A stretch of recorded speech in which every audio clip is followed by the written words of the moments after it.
This is part 3 of the Gerald Cotton investigation, and what I'm about to reveal will completely change how you see this case.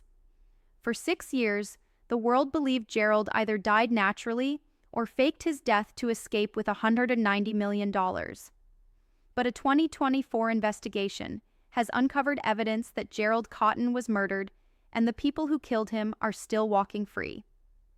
Let me explain what investigators discovered when they finally got access to Quadriga CX's complete financial records. Gerald wasn't working alone. The cryptocurrency exchange had at least 3 other people with administrative access to customer funds. These weren't just employees. They were co-conspirators who helped Gerald steal from customers for years. The first was Michael Patron, Quadriga CX's co-founder, who had a history of financial fraud and had previously served prison time for money laundering. Despite this criminal background, Gerald brought him in as a partner and gave him access to exchange systems. The second was Robertson Consulting, a company controlled by Gerald's wife Jennifer, which received millions in suspicious payments from Quadriga CX that were never properly explained.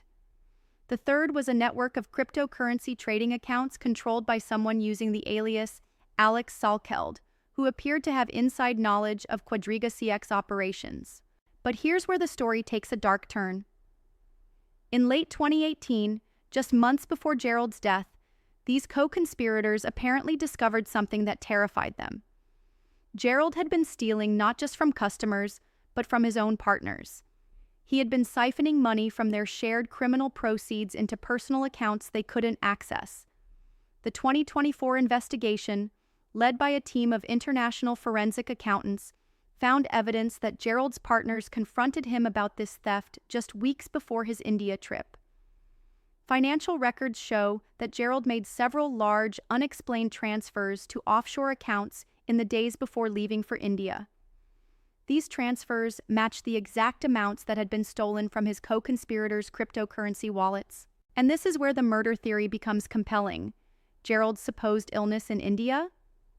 The timeline doesn't match the medical evidence. Crohn's disease complications severe enough to cause death would have required hospitalization for days or weeks, with multiple treatments and medical interventions. But Gerald allegedly went from feeling fine to dead in less than 48 hours. More damning evidence: Jennifer's behavior during Gerald's supposed final illness. Instead of staying by his bedside or seeking additional medical opinions, she spent those crucial 48 hours making international phone calls to unknown contacts and accessing Quadriga CX systems remotely.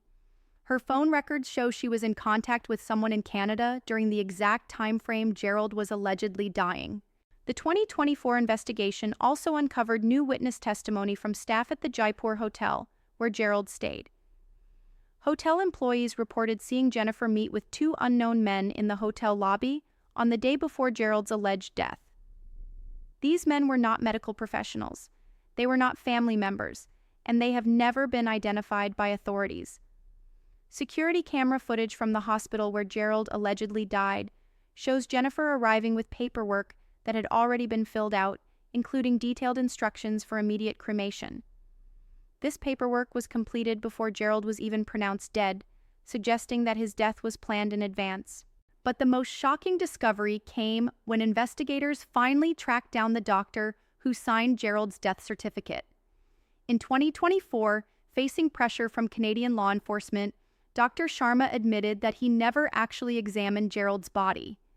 He signed the death certificate based on information provided by Jennifer and her associates, in exchange for a substantial cash payment. This means there's no medical evidence that Gerald Cotton ever died. No examination, no autopsy, no verification of identity. The only proof of his death is a forged document purchased with bribe money. So if Gerald didn't die naturally, and if he didn't fake his death, what really happened?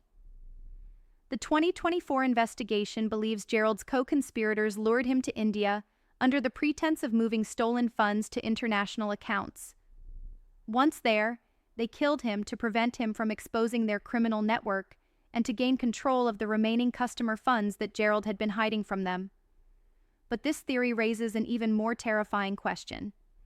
If Gerald was murdered by his co-conspirators, And if they're still alive and still have access to hundreds of millions in stolen cryptocurrency, where are they now? And what happened to the money?